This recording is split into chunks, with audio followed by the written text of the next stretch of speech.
নমস্কার, রান্নার নতুন রসায়নে আজ নিয়ে চলে এসেছি তন্দুরি মশালা চায়।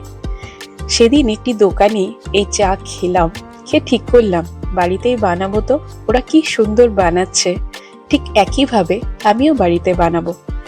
আজকে এই রেসিপিটি ঠিক করলাম আপনাদের সকলের সাথে শেয়ার করি। চা খেতে কম বেশি কিন্তু সবাই ভালোবাসে, আর এই চা হলে তো আর কথাই না। তাহলে চলুন রেসিপিটি শুরু করি। এখানে 500 গ্রাম দুধকে জাল দিয়ে আমি 300 গ্রাম মতন রেখেছি ফুল ফ্যাট ক্রিম দুধ।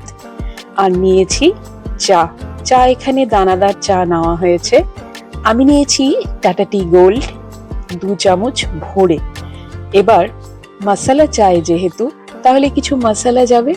তার জন্য নিয়েছি আদা কুচি 1 টিস্পুন, 5টা থেতো এলাচ, জায়ফল, লবঙ্গ 5-6টা আর দারচিনি 1টা স্টিক।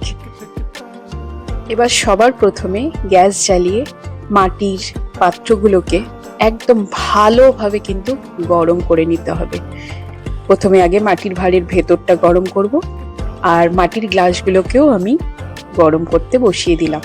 এবার একটি পাত্রে দিয়ে দেব যে ফুল ফ্যাট ক্রিম জাল দেওয়া দুধটা, সেটা।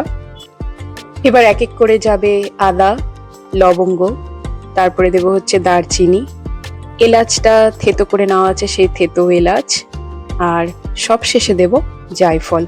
জায়ফলের পরিমাণটা দিয়েছি 2 পিঞ্চ মতন, খুব বেশি হলে কিন্তু গন্ধ হয়ে যাবে, খুব উগ্র গন্ধ হয়ে যাবে।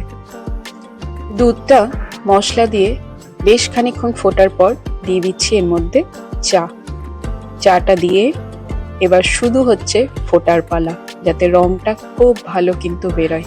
ফুটতে দিতে হবে চাটা, সিম আঁচে চাকে ফুটতে দিতে হবে, তাহলে রংটা অসাধারণ বেরোবে।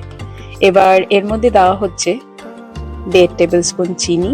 আমি চিনিটা খাই না, কিন্তু মশলা চায় চিনি ছাড়া আবার চলবে না, সেই জন্য 1.5 টেবিল স্পুন আমি চিনি দিয়েছি।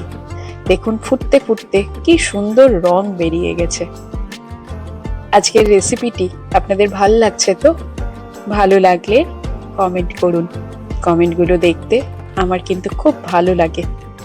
আর বরাবরের মতন আরেকটা কথা বলে ফেলি, যে আমার এই ছোট্ট চ্যানেলটিকে আপনারা লাইক, শেয়ার এবং সাবস্ক্রাইব করে পাশে থাকবেন। ব্যাস, চা কিন্তু এবার রেডি, খালি মাটির ভাঁড়ে ফেলার পালা। গরম গরম যেহেতু মাটির ভাঁড়, তাই চা দেখুন কি সুন্দর উতলে পড়ছে। এই মাটির সোদা গন্ধটাই চায়ের স্বাদকে আলাদা মাত্রায় এনে দেয়। এই চা খেয়ে দেখুন, আপনি তো কোনোদিনই ভুলতে পারবেন না, এত সুন্দর খেতে। এবার আর একটা যে মাটির ভাঁড় করেছিলাম সেটাতেও দিয়ে দেখব। এখন শুধু চা খাওয়ার পালা। এই গরম গরম তন্দুরি মশলা চায় সাথে মনের মতন বিস্কিট বা কুকিজ নিয়ে খালি বসে পড়ুন। আচ্ছা, আমি একটু লাস্টে উপরে কেসার দিয়ে দিয়েছিলাম।